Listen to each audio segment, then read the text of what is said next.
ॾखण वज़ीरिस्तान जी करामा वारे इलाइक़े में सिक्योरिटी फोर्सिस जो ऑपरेशन 5 ख़्वारिजी दहशतगर्द मारिजी विया। ISPR मूजिब दहशतगर्दनि सां विढ़ंदे पाक फ़ौज जा 4 अहलकार शहीद।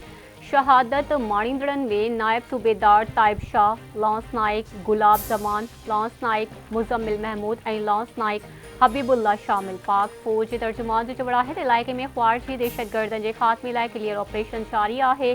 सिक्योरिटी फोर्सिस दहशतगर्दी जे ख़ात्मे लाइ पुरज़म आहिनि। शहीद जवाननि जी क़ुर्बानियूं अज़म खे मज़बूत कनि थियूं।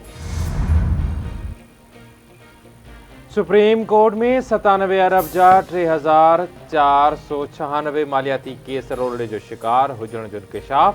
चीफ जस्टिस याया अफरीदी पारां ॿुधणी केस जल्द उकलाइण जी हिदायत। बदिराई मूजिब सुप्रीम कोर्ट ऐं दहशतगर्दी टोड़ अदालत जे इंतज़ामी जजिस बाबति इजलास में सिंध फॉरेंसिक लैब खे बलूचिस्तान में फॉरेंसिक लैब फाल बनाइण में सहकार करण जी हिदायत कई वई।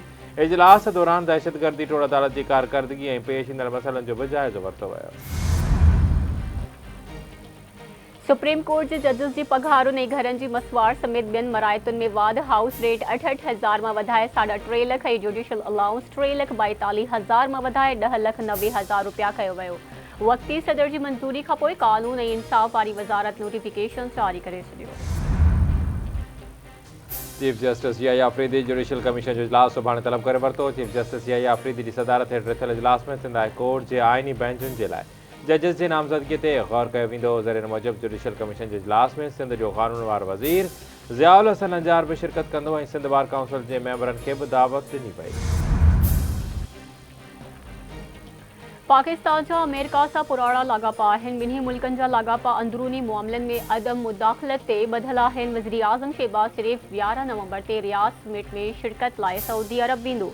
शहबाज शरीफ़ मौसमियाती तब्दीली कॉन्फ्रेंस में शिरकत लाइ 12 ऐं 13 नवंबर ते बाकू बि वेंदो। परॾेही खाते जी तर्जुमान मुमताज़ ज़रा बलोच जी हफ़्तेवार ब्रीफिंग। संदसि चवणु आहे त पाकिस्तान गज़ा में बिना देर जंगबंदी जो मुतालबो कयो आहे। पाकिस्तान फ़लस्तीन मसइले जे रियासती हल जो हामी आहे। गज़ा में इज़राइल तरफ़ां नस्लकुशी जी जंगी ॾोहनि तहत जांच थियणु घुरिजे। गॾियल क़ौमुनि जी गज़ा बाबति सूरतहाल ते रिपोर्ट जी आजिया करियूं था। असांखे हुरियत अॻुवाण यासीन मलिक जी बिगड़जंदड़ सिहत ते सख़्त ख़दशा आहे। भारतीय इंतज़ामिया खां यासीन मलिक जी बिना देर आज़ादी जो मुतालबो करियूं था। चीनी शहरनि ऐं मनसूबनि जी हिफ़ाज़त खे यकीनी बणाइण पहिरीं तरजीह आहे। सीपेक मनसूबनि जी सिक्योरिटी लाइ समूरा क़दम यकीनी बणाया वेंदा। चीनी शहरनि ते फायरिंग वारे वाक़े में मुलविस माण्हुनि ख़िलाफ़ सख़्त कार्रवाई कबी। वफ़ाक़ी घरू वज़ीर मोहसिन नक़वी जूं इस्लामाबाद में चीनी सफ़ीर जियोंग ज़ीडोंग सां मुलाक़ात दौरान ॻाल्हियूं। मोहसिन नक़वी पारां कराची में गार्ड जी फायरिंग में ॿिनि चीनी शहरनि जे ज़ख़्मी थियण वारे वाक़े ते अफ़सोस जो इज़हार कयो वियो।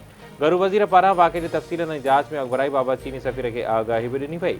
चीनी सफ़ीर चयो त गॾियल कोशिशुनि सां पाक चीन दोस्ती मुसलसल मज़बूत थी रही आहे। ॿिन्ही मुल्कनि विच में महफ़ूज़ ऐं मुस्तहकम ताउन जो माहौल इंतिहाई अहम आहे। चीन ॿितरफ़ो सिक्योरिटी सहकार वधाइण ऐं पाकिस्तानी इदारनि जी सलाहियतुनि में इज़ाफ़े लाइ बि तयारु आहे। ऐं सनत ऐं पैदावार वारी वज़ारत समूरनि शुगर मिल्स खे 21 नवंबर खां पिढ़ाई शुरू करण जी हिदायत। 21 नवंबर ताईं कमनि जी पिढ़ाई शुरू न कंदड़ मिलनि ख़िलाफ़ कार्रवाई थींदी। आबादगारनि खे क्रेशिंग सीज़न शुरू थियण खां अॻु रहतूं अदा कयूं वञनि। रहतूं अदा न कंदड़ मिलुनि खां एक्सपोर्ट जी इजाज़त वापसि वरिती वेंदी।